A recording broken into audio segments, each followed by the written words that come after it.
thought this was supposed to be a feature being announced in late September. But anyways, Microsoft just decided, hey, you know what? We're going to ship background removal in pAInt. And we're going to do it now. I have theories. If you look at that post explaining it, they never once used the term AI. It's just a new feature. If you are familiar with pAInt, as I am, you immediately noticed this thing they're calling a ribbon. That's not a ribbon. It's just a humongous toolbar that you cannot collapse to get more space when you're working. Another little bit of problem, something I would have added before this feature. New icons are changing things around. I'm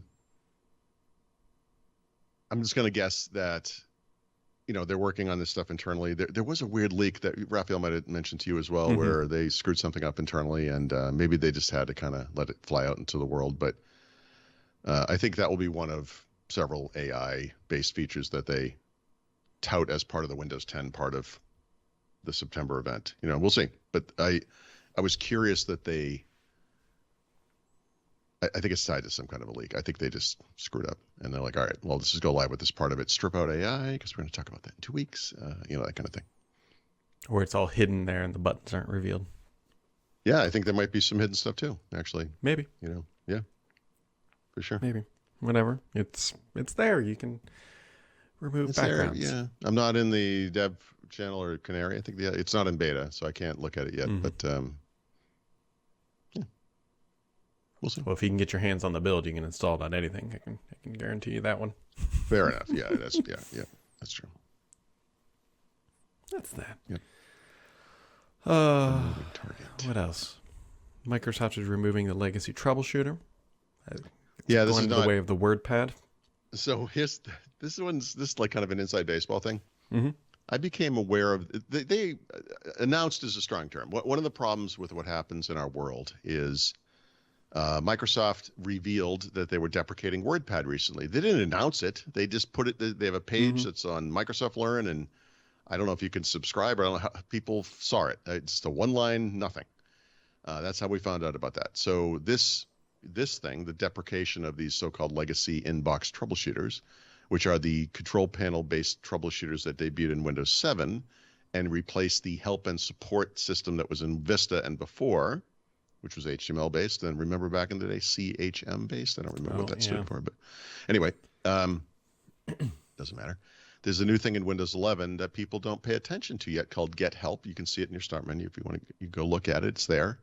Microsoft never really talked about it, but this is going to be the host for the new troubleshooters. It is like help and support in Windows Vista, actually. It's clearly HTML-based or HTML-like or whatever. Anyway. So my point is, when that happened in February, I was not aware of it.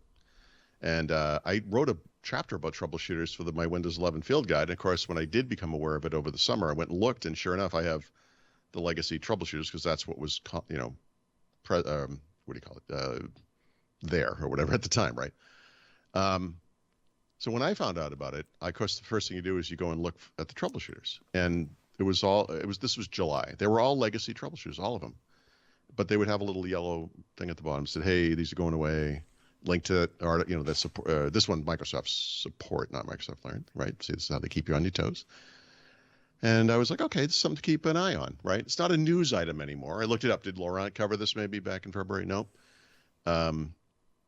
So I actually created a document in late July, and I was like, I'm going to keep my eye on this, and I'm going to pay attention to it. And every once in a while, I go back thinking I was going to write about it.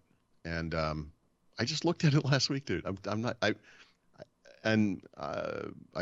mentioned it to Laurent the other day. I'm like, I think I'm just going to write this. I'm just going to this is coming, right? So I'm looking at the troubleshoot. They all switched over at some point. I don't even know when.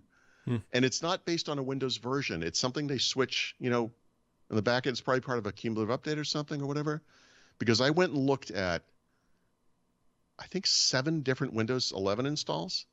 Some were 20. At first I thought it was just 23H2, but most were 22H2.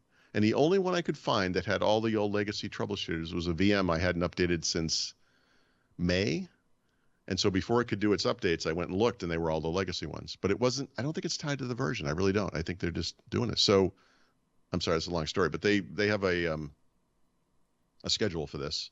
and they're way ahead of it. If you look right now, I think there's only one legacy troubleshooter left. Well, that launches by default. You can actually go find all of them. You can search for them. They're still there. And based on the schedule they published, I would say by 24 H2, if not sometime just next year, those things will be gone. Like, you won't be able to find them in search like you can today. So it's interesting. You know, they talk about all these superfluous things, you know, and I honestly, replacing a fairly key, important platform or substructure, whatever it is, I think it's worth discussing. I don't know why they don't talk about it. So anyway, it's not news, but it is news, right? I think it's news. Yeah.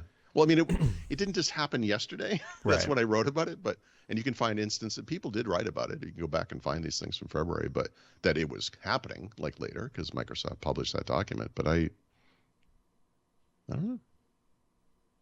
Yeah, This is the type of stuff I obsess over. I don't have all the details on this one because I remember reading about it, but I forgot to write it down. Mm-hmm.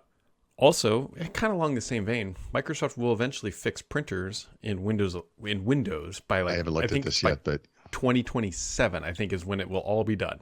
But it's meaning get rid of third-party printer drivers. Yeah, they're getting rid of all third-party printer drivers. They're going to Microsoft's own driver, so there's one driver to rule them all, sort of scenario. Okay. But it's a very phased-in thing, as you can imagine. You can't just say, "Look, every manufacturer, give up your printer driver." So I haven't read this yet. I don't know what they're doing, but how do you account for the problem with driver? This is probably a Windows and ARM thing, by the way, because this is the biggest problem that they actually can't fix in Windows and ARM, and so this is how they're going to fix it. Is printer makers will come out with their own utilities for printing, scanning, whatever the thing does. And I've been using one lately to scan the remainder of my little document pile here. Piece of crap, this app called HP Smart. If you've ever seen it, it's freaking terrible. Doesn't sound very smart. But the thing is, it's not very smart. It's terrible. Okay, but whatever. But that's the point, right? Every printer has slightly different characteristics, different resolutions for printing and scanning, different, edge color, paper, whatever it is, support, right? So how will they be able to extend the built-in drivers with their own? How's that going to work? Do we know?